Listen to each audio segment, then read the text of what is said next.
Olá a todos e todas, uma boa tarde. É um prazer estar aqui mediando essa mesa. Para quem não me conhece, eu sou a professora Egla Spinelli, do PPG-Com da SPM, e estou aqui, né, para coordenar essa mesa Tendências da Comunicação e Educação.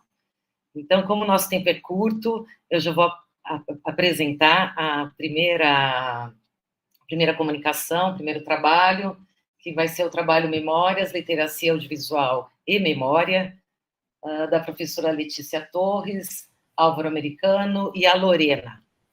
Então, muito bom. Tudo bem, Letícia? Tudo bom, Egli? Obrigada, né, pela sua mediação. Bom revê-la. Muito bom. Então, é com vocês aí, gente. Podem iniciar a apresentação. Passo a palavra para vocês. Tá joia, obrigada. Camila, você pode colocar também a Lorena na apresentação, por favor? Então, gente, boa tarde a todos e todas, né? É um prazer estar agora abrindo o terceiro GT do SICOM, com um trabalho desenvolvido no âmbito do Observatório da Qualidade do Audiovisual, como a gente já falou na mesa anterior, na parte da manhã. O Observatório da Qualidade Audiovisual é um amplo projeto de pesquisa, ensino e extensão na Universidade Federal de Juiz de Fora, Gabriela Borges, e que envolve, né, desde alunos de graduação, mestrado, doutorado.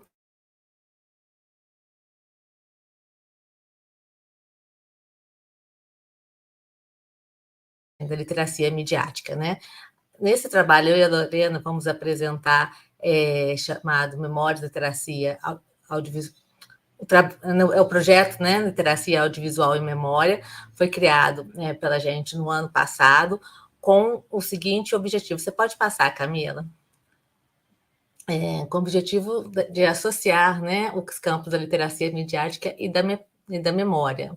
O nosso objetivo, né, quando a gente começou a pensar na junção dessas duas temáticas, para se estudar o audiovisual, é justamente, primeiro, procurar entender como que o audiovisual impacta a memória que nós temos dos acontecimentos, dos grandes eventos do mundo, né, do nosso país, no mundo, do nosso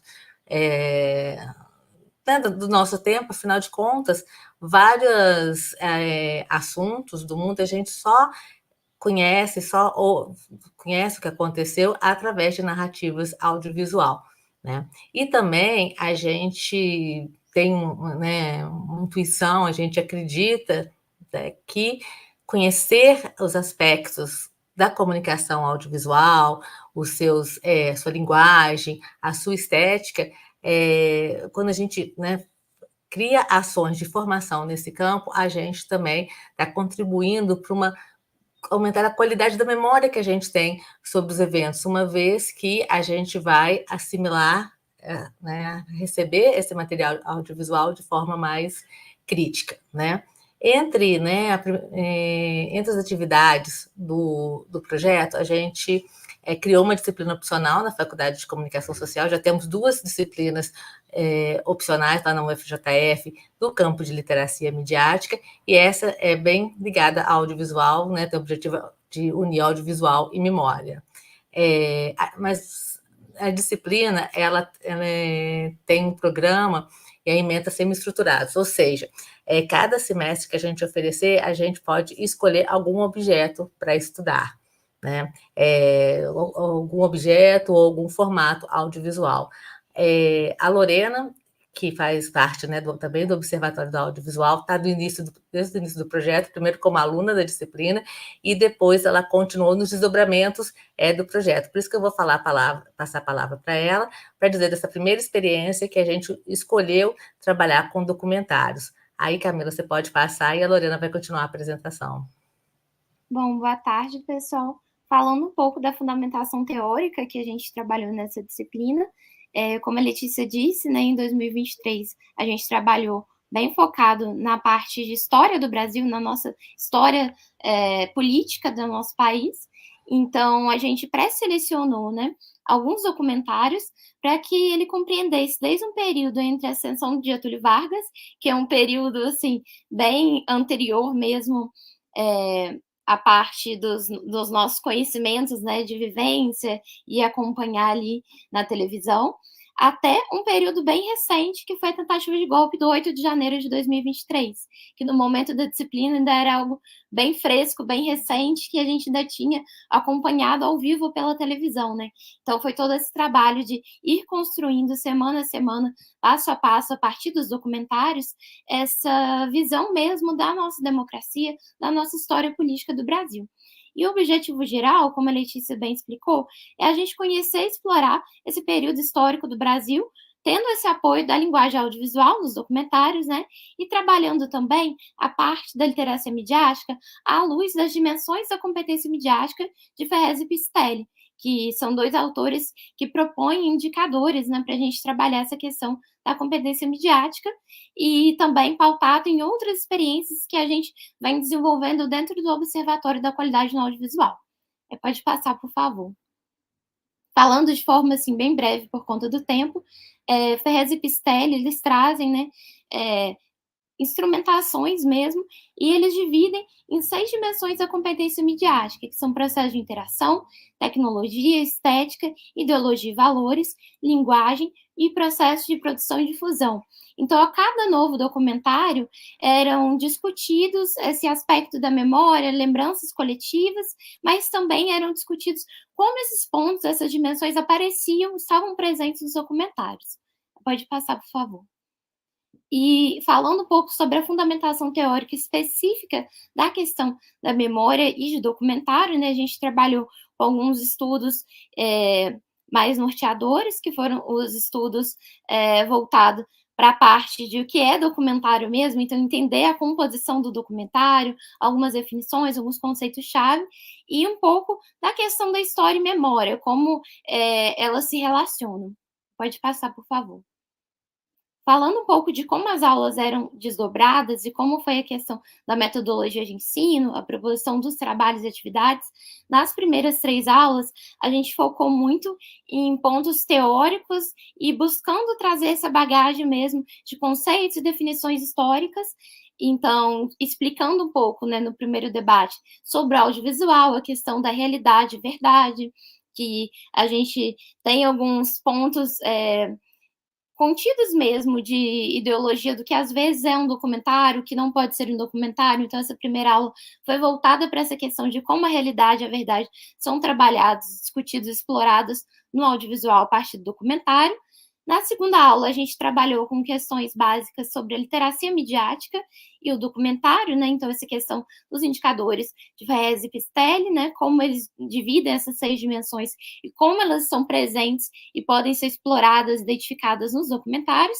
E, por fim, a gente trabalhou na terceira aula sobre a questão do documentário e construção da memória, né?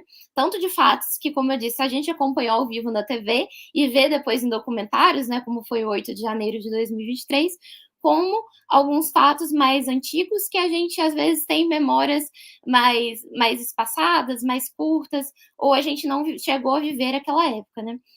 E é muito interessante porque a gente trouxe essa questão dos conceitos, mas também a todo momento dialogando e abrindo para debates, né? Então, por exemplo, quando a gente trabalhou com a questão de realidade e verdade, foi feito um debate abrindo muito para a questão de será que tudo que está em um documentário é de fato o que aconteceu da mesma forma? Então, foram pontos que a gente foi trabalhando muito com os alunos durante essas primeiras aulas. Pode passar, por favor. E a partir disso, a partir do que a gente conversou, né, e dos documentários que a gente separou, a gente dividiu os alunos em duplas e alguns trios, para que, de fato, cada pequeno grupo conseguisse ver um documentário, ficasse responsável por um documentário, mas não só de ver aquele produto audiovisual, mas compreender em que contexto histórico ele estava inserido, que momento político do Brasil ele se configurava, e entender mesmo as dimensões da competência midiática que estavam ali sendo trabalhadas, né, com foco na ideologia e valores.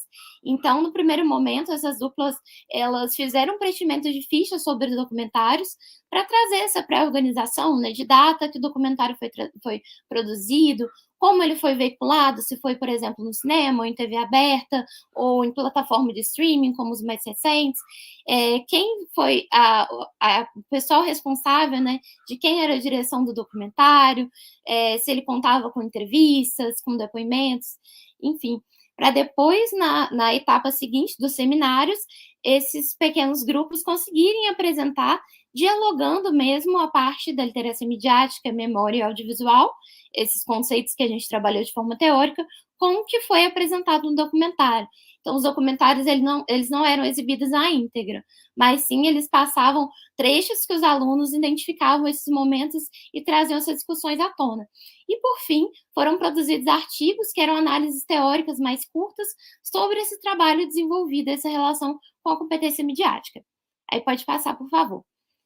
E trazendo um pouco para a parte final, né, como resultado da disciplina, é muito interessante que, como a Letícia contou no começo, uma disciplina optativa, então foi muito interessante a gente ver que tanto alunos do curso do jornalismo diurno, como do jornalismo noturno, rádio, TV, internet, tanto dos primeiros períodos dos cursos, como do final, que era o meu caso, que eu estava ainda no final da graduação quando eu participei, conseguiram participar. Então, eram pessoas com vivências diferentes, bagagens diferentes. Então, foram debates muito ricos mesmo, de explorar essa questão histórica, revisitar mesmo. E com isso, a gente conseguiu, depois que as análises foram produzidas, trabalhos entregues, a gente revisitou essas análises, a gente selecionou, adaptou da melhor forma para uma leitura mais rápida, né? E essas análises estão disponíveis no site do Observatório da Qualidade no Audiovisual. Então, foi um retorno bem interessante também para os alunos terem esses trabalhos com uma visibilidade maior e também fazer com que a disciplina, que, como eu disse, ela é optativa, então as vagas eram limitadas, né, mas quem não conseguiu participar da disciplina entenda também um pouco como foi essa dinâmica e também consiga ter acesso a esses materiais, o que foi produzido mesmo, e extrapole os muros da sala de aula.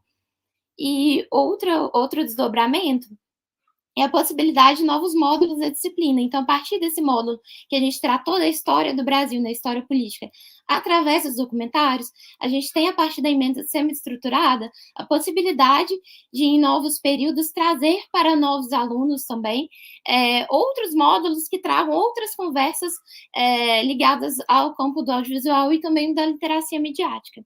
E eu passei um pouco rápido, se alguém tiver também algum comentário, alguma pergunta, pode ficar à vontade. Eu agradeço pelo tempo, por estar nos ouvindo. Eu deixei também no slide final os nossos contatos, os contatos do Observatório também, para quem tiver interesse em ver as análises, conhecer um pouco mais a fundo sobre o projeto.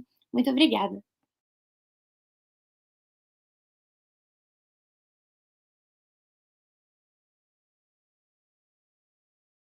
Seu microfone está desligado, Egli. Muito obrigada. Gente, obrigada pela apresentação, Letícia, Lorena, realmente uma pesquisa, um trabalho super relevante, expressivo, e que é tão bom, né, ver trabalhos assim que realmente desenvolvem resultados para ampliação mesmo da literacia midiática na prática, né? Então, parabéns pela pesquisa, pelo trabalho. Obrigada. Na sequência, então, aqui, vou chamar o trabalho da Camila Guzmão, a interface entre comunicação e educação, apontamentos teóricos. Obrigada, Camila. Passo a palavra para você.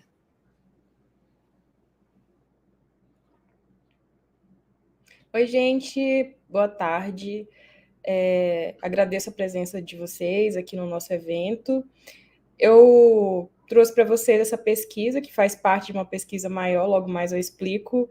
Eu sou Camila Guzmão, a minha orientadora é a professora Elaine Jaworski. Eu sou mestranda no PPG-Com, no Programa de Pós-Graduação da Universidade Federal do Maranhão.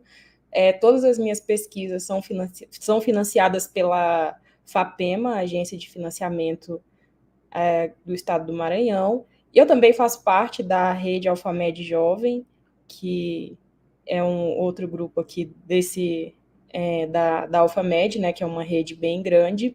E as minhas pesquisas também estão em conjunto com o iLab, que é coordenado pela professora Elaine.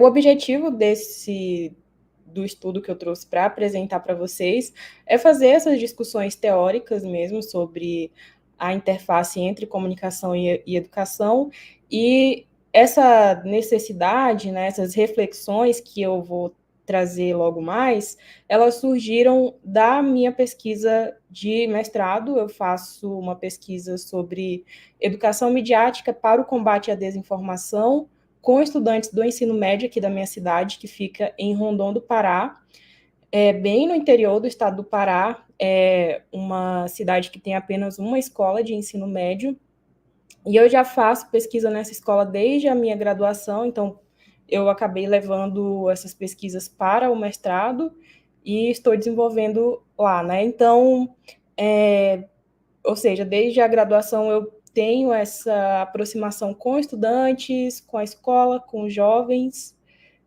com o ensino médio, e dialogo diretamente, né, nessa interface entre comunicação e educação. E aqui eu trouxe rapidinho uma nuvem de palavras que está sempre no meio dessas discussões, né? Então, quando eu comecei a estudar esse tema, eu vi que era super importante a gente discutir esses outros conceitos que permeiam essa temática, né, da comunicação e educação. Então, a gente vai sempre ouvir, quando a gente está falando disso, letramento midiático, alfabetização midiática, literacia, educomunicação, que é um conceito que foi desenvolvido pelo professor Ismar Soares, em conjunto com outros pesquisadores, que é basicamente a junção, né, de educação e comunicação. Essa relação entre a comunicação e a educação, a gente pode pegar aqui um estudo que o professor Citelli fez lá em 2003, que isso começou no início ainda do século XX, né, quando tinha uma presença, estava começando uma presença muito forte da imprensa escrita, rádio e televisão no cotidiano das pessoas. Claro, algumas começaram antes, outras depois, mas enfim. E principalmente os estudos sobre cinema, né? Algumas pessoas já apresentaram aqui hoje sobre audiovisual. Então, foi lá que começou basicamente os registros, né? Principalmente da inserção do cinema nas escolas, e sempre, na maioria das vezes, um tipo de produção muito criticada, né? Mas quando a gente vai, assim, fazer um histórico no início dos estudos, tem essa relação, né, da inserção da mídia dentro da sala de aula, propriamente.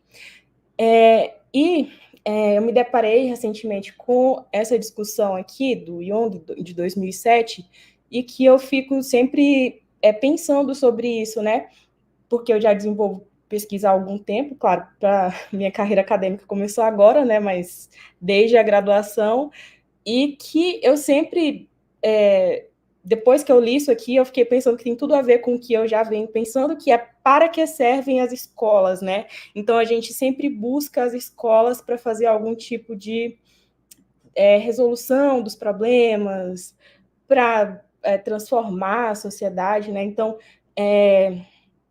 ele traz essa reflexão para a gente, que condiz muito com o que a minha pesquisa faz e com esse tema, né, da comunicação e educação nas escolas, basicamente. Outros autores que são muito importantes quando a gente discute essa interface entre comunicação e educação são os autores latino-americanos, o Paulo Freire e o Capum.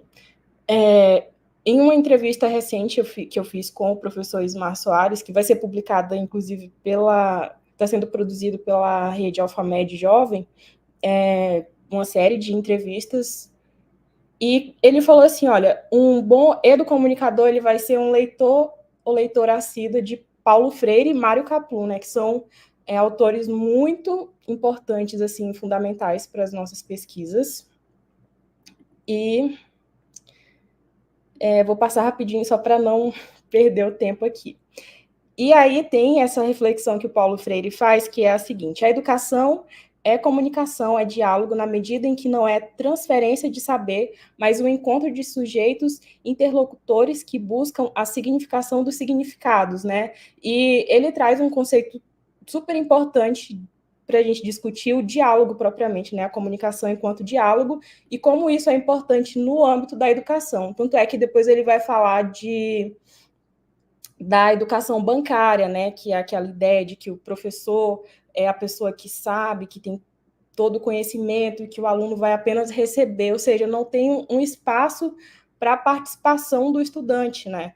Então, ele vai criticar essa relação e dizer que é a partir do diálogo que as coisas se desenvolvem, do compartilhamento dos saberes. E outro autor que também acho que dialoga com isso que o Paulo Freire disse é o Dewey. Na verdade, ele escreveu isso aqui bem antes, lá no início do século XX, mas a versão do livro é mais atual. E ele faz uma reflexão que é sobre como é a organização do ambiente físico ali, né? Que as cadeiras do espaço escolar são feitas para a pessoa ouvir, é um espaço curto, são salas superlotadas. Então, quem trabalha com educação, sempre, principalmente em escolas públicas, né? Sempre se depara com salas muito lotadas, e que é até difícil desenvolver as atividades que são propostas. Por exemplo, eu trabalho com a BNCC. Eu busco compreender como que a BNCC está sendo desenvolvida, se está sendo ou se não está sendo, as dificuldades inerentes a esse currículo. E, enfim, as escolas públicas, acho que todo mundo já sabe, né? Tem uma série de problemas, e, por exemplo, a superlotação, a falta de tecnologia adequada, de equipamentos, e na própria formação dos professores, né? Muita gente já citou isso aqui antes. Então, o Dewey, ele vai fazer essa reflexão, né? Que tudo na escola é organizado para o estudante ouvir, e não é muito focado, assim, na participação, na criatividade do estudante, né? Que há uma dificuldade para isso. Então, basicamente isso, são as reflexões que eu trouxe do que eu estou escrevendo para a minha dissertação. Quando a gente vai dialogar na interface entre comunicação e educação, por vezes a gente se depara com a mídia, com uma série de outras coisas, e às vezes uma discussão que vai para a comunicação enquanto diálogo mesmo, para o sentido literal da comunicação, que está envolvida também nesse processo. Basicamente isso, eu agradeço.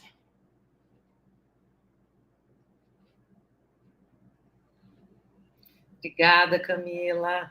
Realmente, né, sua pesquisa é muito desafiadora, você resolveu trabalhar com um campo epistemológico que é muito complexo, a definição, né, a tentativa de definição de terminologias para o campo da comunicação e educação. Então, eu te parabenizo muito por isso e, né, desejo aí sorte na sua pesquisa e também enfatizo aqui você também desenvolver uma parte empírica, né, dentro de uma escola, em que você realmente consegue entender a realidade que acontece, né, em um espaço definido, e principalmente, né, que você não falou muito aqui, mas que tem também essa intenção de ter um combate à desinformação. Parabéns pela sua pesquisa, Camila. Bom, na sequência, gente, eu vou chamar, então, a Sandra. Não sei se o José Douglas está aí também, mas eu acho que é só a Sandra que vai apresentar. Então, Sandra, te chamo aqui. Vou esperar, ela já está entrando. Tudo bem, Sandra? Então, Sandra vai apresentar o seu trabalho, Relações Intergeracionais entre Avós e Netos, mediadas pelas tecnologias digitais. Já estou lendo aqui o seu primeiro slide. Passo a palavra para você, Sandra, muito obrigada. Então, obrigada a todos que estão aqui presentes, né? O pessoal que está assistindo pelo YouTube. Obrigada à CAPES, que financiou essa pesquisa. Obrigada e parabéns também à Rede Alfamete Brasil e toda a equipe organizadora desse evento. Bom, então eu sou a Sandra, sou aluna do curso de pós-graduação em Educação da UFSC. Então, essa apresentação é um recorte de uma pesquisa de mestrado, intitulada, então, Relações Intergeracionais entre Avós e Netos, mediadas pelas tecnologias digitais. Então, que ocorreu entre os anos de 2022 e finalizou praticamente agora em 2024, orientada pela professora Mônica Fantin, e orientada, então, pelo professor José Douglas Alves dos Santos.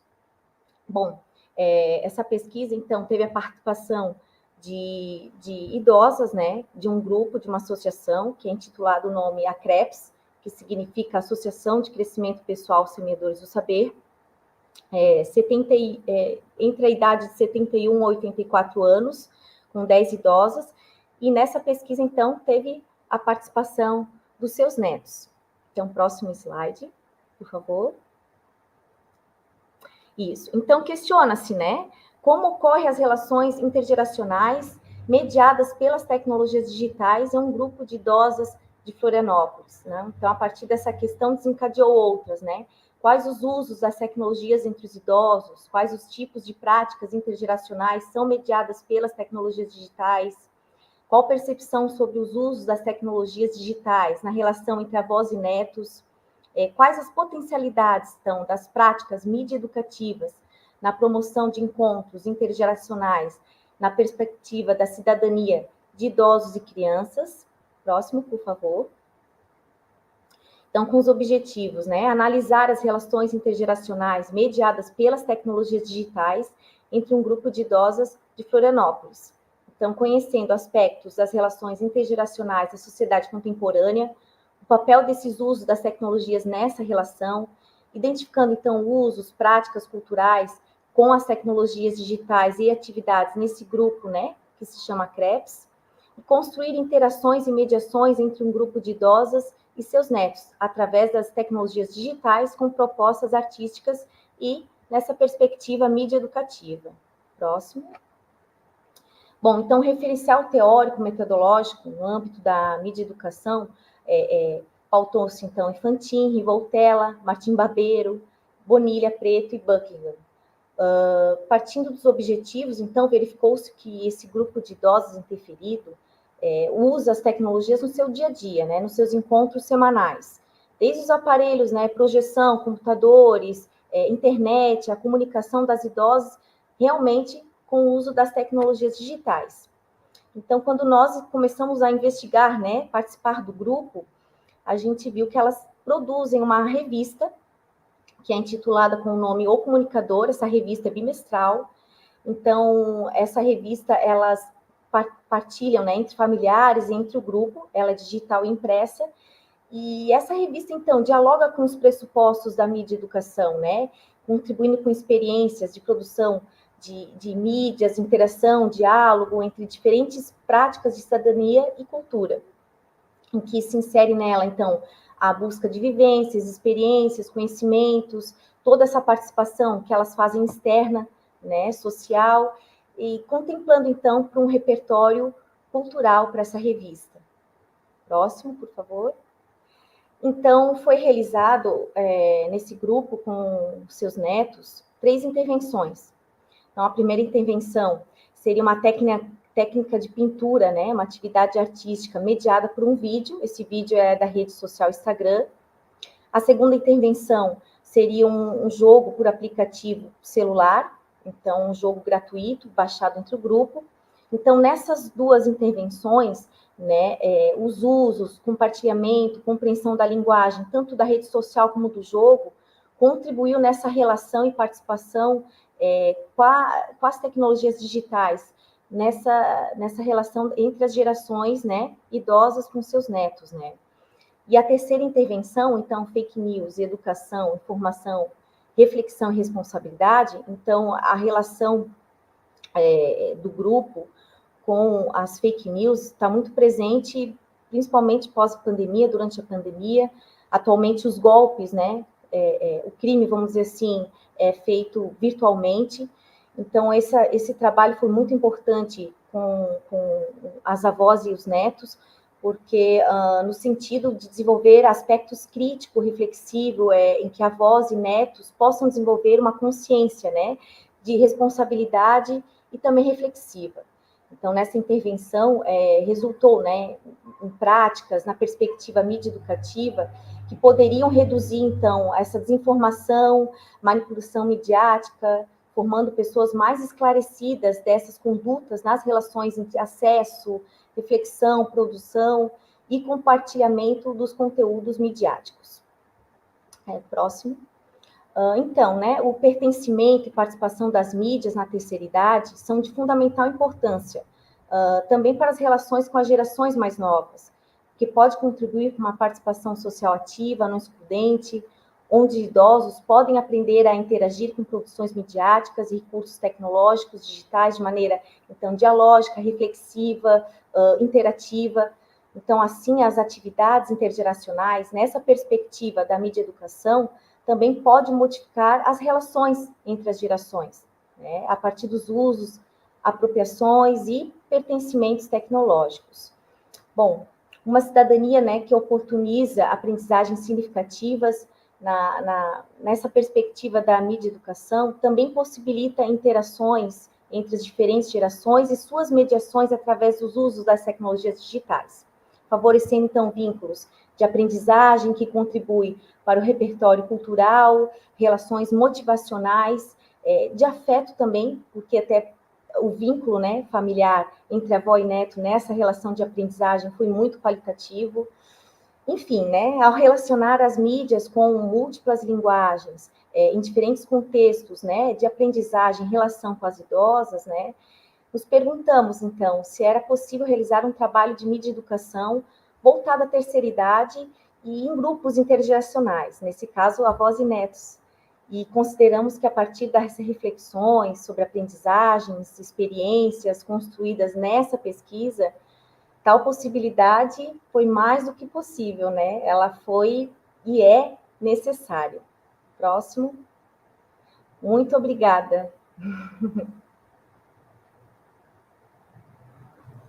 Obrigada, Sandra. Realmente vocês estão aí pontuais no tempo da apresentação. Muito obrigada, viu, Sandra? Realmente, ver uma pesquisa como a sua, que envolve questões geracionais e, mais ainda, né, a compreensão de um grupo social específico e colocando ainda mais um adendo, né, que é também possibilitar essa interação entre avós, né, e netos, uma pesquisa muito linda, parabéns, e é isso. Depois a gente, se tiver um tempinho, a gente vai para a discussão no final, tá?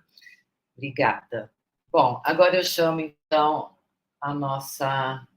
nosso último trabalho, que é o trabalho da Aline, atualização de Janusz Korczak para a mídia educação. Aline, muito obrigada. Passo a palavra para você. Obrigada. Boa tarde, pessoal.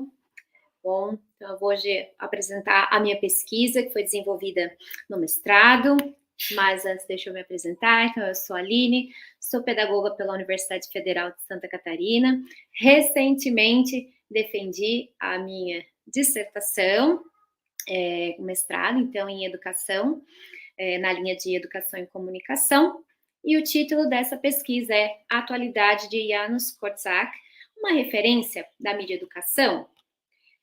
Mas antes, eu vou dar uma contextualizada, né, como que nós chegamos até essa pesquisa, né, que foi uma pesquisa financiada pela CAPES, inclusive, obrigada. Então, assim, desde a graduação na pedagogia, foi quando eu conheci Korczak. Comecei, então, a me aprofundar nas obras dele, a conhecer essa figura, e então, a partir disso, eu fiz um TCC sobre ele, um TCC que foi orientado pela professora Mônica Fantin e co-orientado também pelo professor José Douglas Alves dos Santos. Nesse TCC, nós focamos nas contribuições de Korczak para infância, educação e direitos da criança, já que ele é reconhecido, assim, consolidadamente como esse precursor, esse pioneiro na defesa dos direitos da criança. Essa pesquisa, o TCC acabou sendo publicado em formato de livro, que ficou com o título Por uma Educação Transformadora, Ideias e Práticas de Janusz Korczak, que foi também uma iniciativa da orientação, publicado pela editora Contexto. E aí, quando eu chego no mestrado, eu chego com essa necessidade de dar continuidade nas contribuições desse autor para a educação, também com essa necessidade de preencher ali algumas lacunas acadêmicas no cenário nacional, porque ele, um autor com tantas contribuições, como ainda pode ser pouco estudado, assim, pouco conhecido, né, no meio acadêmico, especialmente na área da educação. Então, ali com base nos estudos das suas obras, das obras de Korczak, de autores também que estudaram sobre Korczak, e especialmente a partir de uma provocação de um dos professores da minha banca de qualificação, nós chegamos ali à grande pergunta que orientou essa pesquisa, que é: será que Korczak poderia ser considerado uma referência na mídia educação? Poderia ser considerado esse precursor também, esse pioneiro também da mídia educação? E aí começou, então, o nosso desafio para chegar nessas possíveis descobertas, né? Então, eu vou contar um pouco o desenrolar dessa pesquisa aqui para vocês. Então, quem é Korczak? Quem é Janusz Korczak? Ele nasceu em Varsóvia, na Polônia, em 1878. Ele é judeu, um médico que se especializou em pediatria, depois se formou pedagogo, foi um escritor com muitas publicações, especialmente ali para crianças, para adultos também. Ele escreveu sobre diversos assuntos, mas entre eles sobre criança e educação. Várias de suas obras foram traduzidas para a língua portuguesa. Uma das suas principais obras é essa daqui, Como Amar uma Criança, que é lindo demais. Essa daqui, ó, O Direito da Criança ao Respeito. Esse livro aqui inspirou a elaboração da Declaração Universal dos Direitos da Criança, de 1959. E esse aqui, que é o Diário do Gueto, que é quando ele fala, né, são relatos dele, quando ele ficou isolado no gueto de Varsóvia com as crianças, né? Ele passou um período isolado lá durante o nazismo, né, durante o regime nazista, e ele também é considerado um mártir, porque ele e as 200 crianças que estavam com ele acabaram sendo levados para um campo de extermínio. Mas Korczak, como ele era uma figura bastante conhecida em Varsóvia, haviam conseguido para ele uma documentação para ele sair dali, para ele ir embora, mas como para as crianças não havia essa documentação, ele se recusou a abandonar as crianças, ficou ali com elas, junto delas, até os últimos momentos, né? Korczak também, ele fundou um orfanato que chegou a abrigar 150 crianças. Ele foi considerado, assim, um orfanato modelo, inclusive visitado por diversos educadores de diferentes países ali, que era comum naquela época, nessa troca de experiências, de conhecimento, né? E dentro dessa instituição, ele idealizou diferentes propostas, dispositivos pedagógicos que permitiram que o orfanato fosse autogerido pelas próprias crianças, porque Korczak acreditava que era importante que as crianças participassem ativamente das decisões que afetavam as suas vidas, afetavam o coletivo. Então era sempre ali muito pautado no diálogo, na comunicação, na liberdade de expressão, de opinião, respeito mútuo. E ele também trabalhou ali com diferentes tipos de mídias e tecnologias da sua época, do seu tempo, para incentivar essa participação ativa das crianças, né? Então, por exemplo, ele trabalhou com jornal, trabalhou com cinema, trabalhou com a rádio, porque ele acreditava que as crianças tinham também que estar a par do que estava acontecendo ali na atualidade. Então havia também essa adaptação da linguagem para que elas compreendessem todo aquele contexto, né, bem conturbado, complicado da época. Nesse orfanato também havia, inclusive, um tribunal de arbitragem que era ali mediado por Korczak, mas conduzido ali pelas próprias crianças. Havia também um código do tribunal, que eram leis que foram criadas também pelas próprias crianças, e todos do orfanato, tanto crianças quanto adultos, estavam sujeitos à mesma lei, porque para Korczak, crianças, adultos são iguais, crianças merecem tanto respeito quanto os adultos, e assim ele ia ali incentivando, né, essa educação para a cidadania, para esse sujeito crítico, esse sujeito de direitos, uma educação para a democracia. E Ele acreditava também que todos, né, os problemas das crianças deveriam ser levados a sério e tratados com imparcialidade. Korczak também fundou o primeiro jornal do mundo a ser escrito e editado por crianças. E nesse jornal, então, toda a equipe, com exceção dele, que era o editor-chefe, era composta exclusivamente por crianças. E ali, nesse trabalho dele, nesse jornal, que é chamado de Pequena Revisão, quando traduzido para o português, em polonês é o Mały Przegląd, nesse jornal, então, ali, ele já trabalhava, por exemplo, com a questão da verificação da informação, ele já tinha esse compromisso com a verdade ali, com o que estava sendo dito, esse cuidado. Ele ajudava as crianças ali a terem essa compreensão crítica, né, identificando vieses daquilo que estava sendo escrito, do que estava sendo produzido, ajudava elas também a como a desenvolver os seus textos, esse olhar também, a como se expressar, né, muito alinhado com o que a gente entende hoje, que a gente conhece hoje como letramento, alfabetização midiática. Ele já trabalhava com isso lá naquele tempo. Então, nós viemos trazendo, né, todas essas questões sobre Korczak, claro que no texto com muito mais detalhes, né, muito mais riqueza de detalhes, e ali no nosso último capítulo, a gente traz esses conceitos e pressupostos da mídia educação, já tecendo os diálogos com as propostas, com a metodologia, com o entendimento de Korczak em relação à educação e comunicação. Então, a mídia educação, que tem como esse propósito central o desenvolvimento da cidadania, né, promover aí uma compreensão crítica da relação entre os indivíduos, a tecnologia, a mídia e a cultura, sempre dentro dessa perspectiva, dessa dimensão crítica e criativa.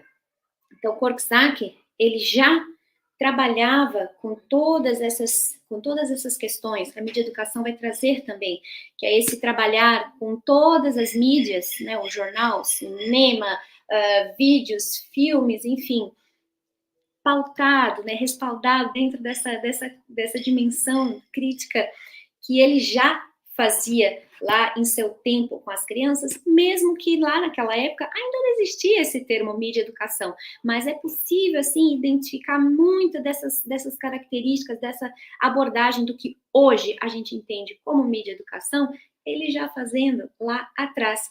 E como também, hoje em dia, também nós podemos atualizar, né, adaptar para o século XXI, para as nossas salas de aula, aquilo que Korczak lá atrás já trabalhava e podendo também trabalhar com nossas crianças, com a mídia educação. Então, a gente conclui sugerindo que sim, é plausível, né, pensarmos, dizermos aí que Korczak, ele é uma referência em mídia educação e um possível também pioneiro aí nessa abordagem. Então, pessoal, é isso. Eu agradeço muito a presença de todos aí no YouTube. Muito obrigada por estarem aqui. E meus parabéns também a toda a Rede Alfamed Brasil, toda a equipe organizadora. Muito obrigada e parabéns, gente.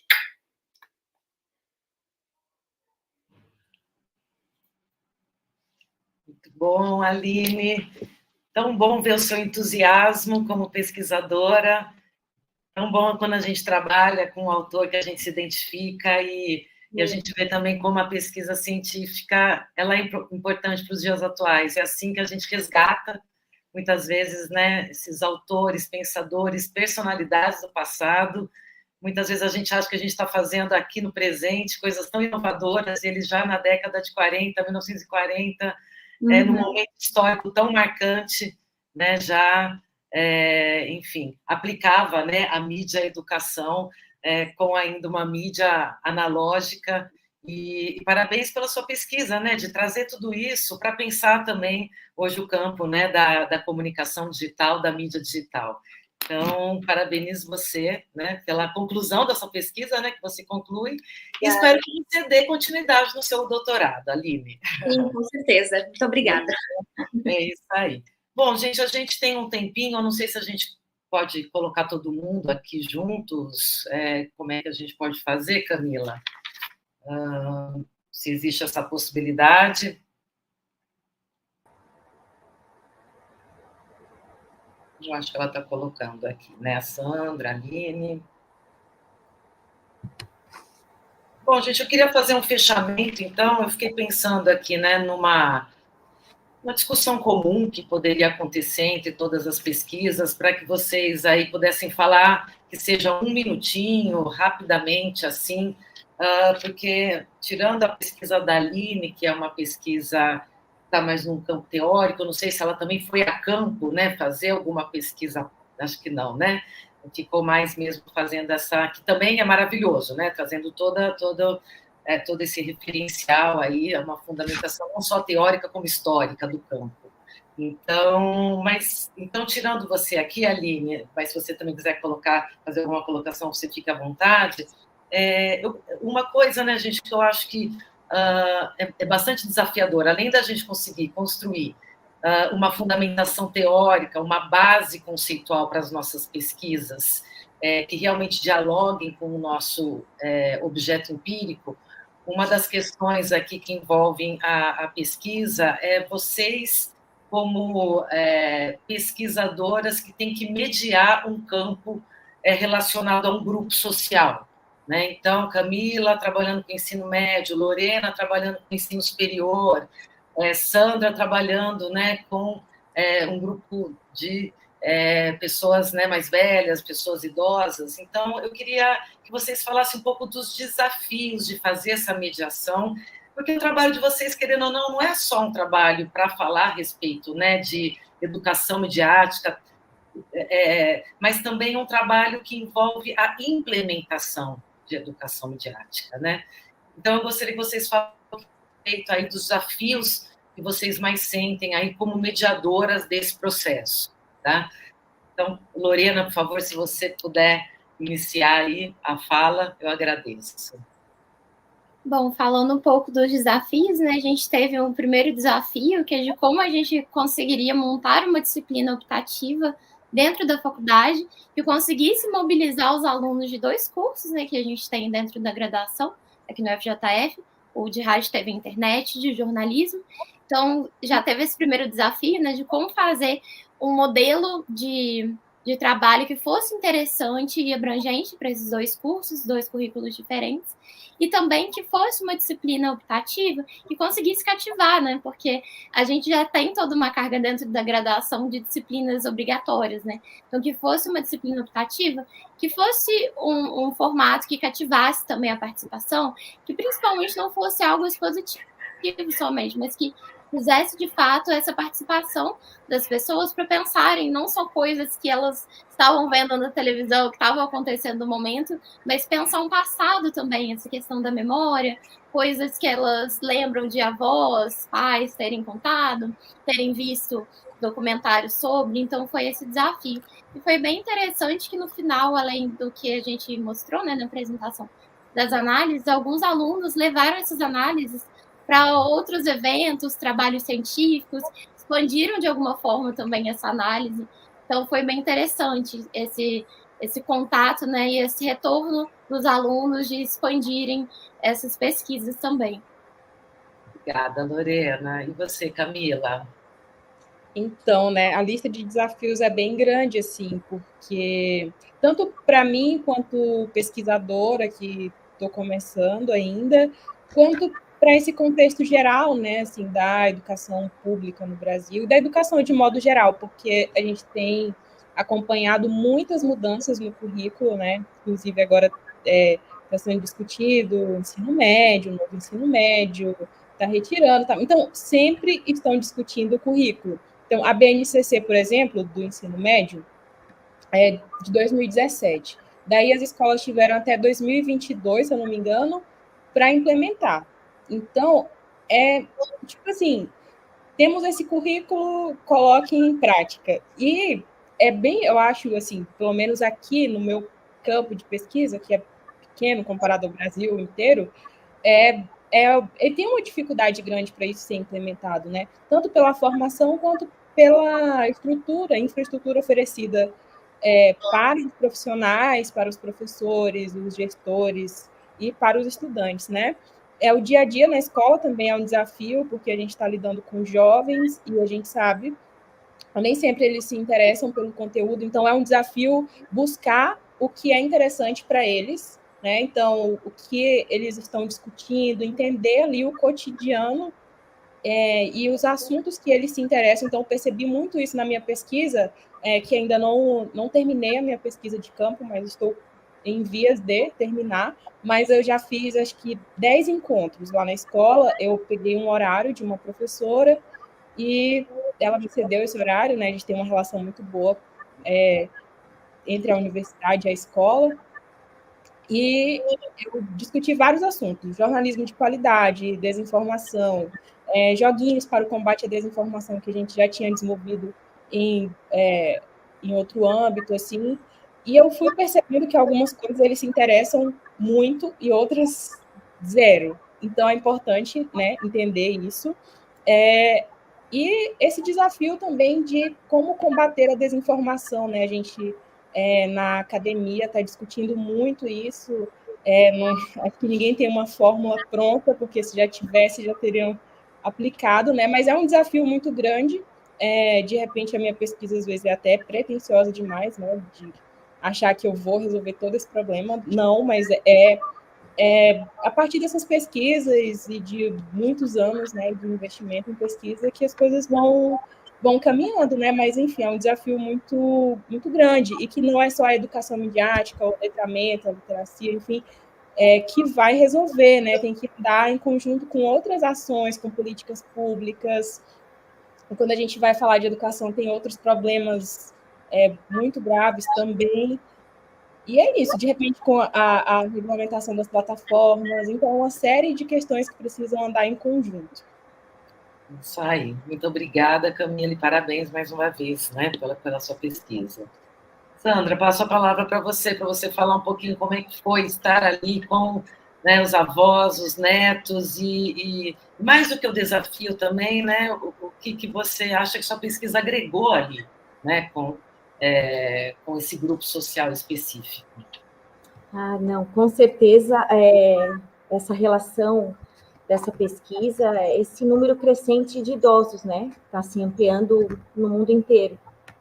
Então, já mais há tempo, já está começando a hora mesmo de voltar mesmo, ter um direcionamento específico para essa educação voltada à terceira idade, nessas relações intergeracionais, né, de estar esse contato de crianças com pessoas mais velhas, essa relação, esse cuidado também, essa atenção, né, que não pode ser deixado, e esse vínculo, né, como foi mencionado ali, de estar trazendo, então, quem está, vamos dizer assim, nesse imerso com as relações tecnológicas, e essa mediação conjunta, com certeza, qualificou e nessa relação de aprendizagem, porque era uma aprendizagem com alguém da família, né?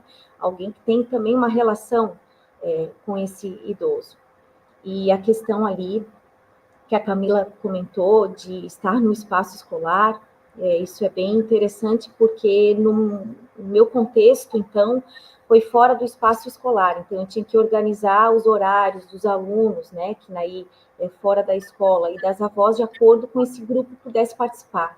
Então, isso para mim foi bem também desafiante, para poder realizar as intervenções, né, porque ao mesmo tempo eu estar responsável pelas crianças, nós, agora educadores, vamos dizer assim, da terceira idade, também precisamos estar responsáveis pelos avós, pelos mais velhos, né?